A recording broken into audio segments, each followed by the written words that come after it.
कामगारांना काही न सांगता मला तर काहीच कळत नाही। मणी सरांना बाहेर काढण्यासाठी हा शेवटचा क्लू होता आपल्याकडे। तर काय करायचं आपण?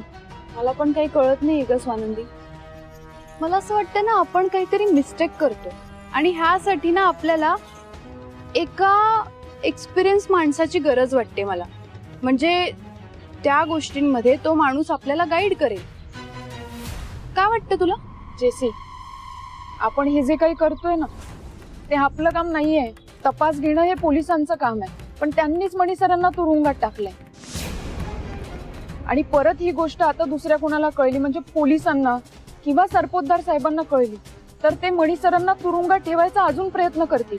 ते त्यांना बाहेर नाही काढणार। त्यामुळे ही गोष्ट कुणालाही कळता कामा नये। आणि तू अशी का बोलतेयस? आतापर्यंत सापडलेत ना आपल्याला मार्ग, मग इथून पुढेही आपल्याला मार्ग सापडेलच की। पण अगं आता असं ना इमोशनल विचार करून नाही चालणार।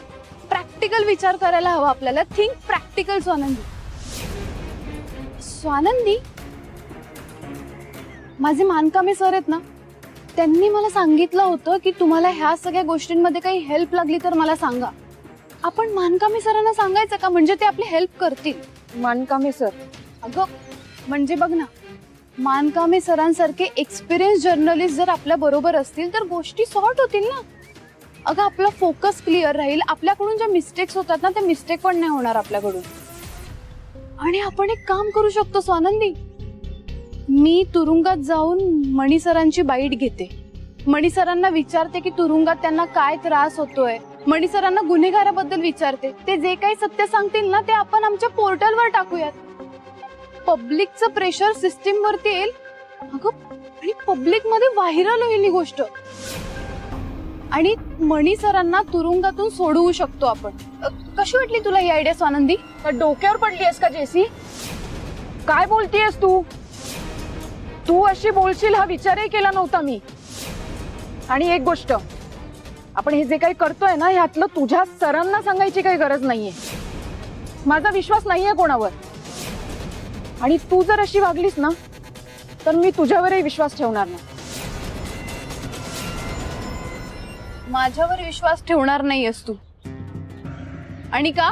का म्हणजे मी बेस्ट फ्रेंड म्हणून तुझी मदत घेत होते। तू पत्रकार आहेस म्हणून तुझी मदत घेत नव्हते।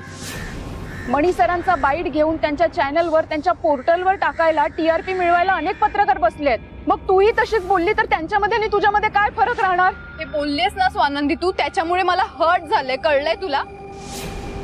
ही आपल्या मैत्रीची किंमत आहे का ग? तुला माझ्यात आणि इतरांमध्ये फरक नाही कळत? आणि काय म्हणालीस तू? मी स्वार्थ बघते।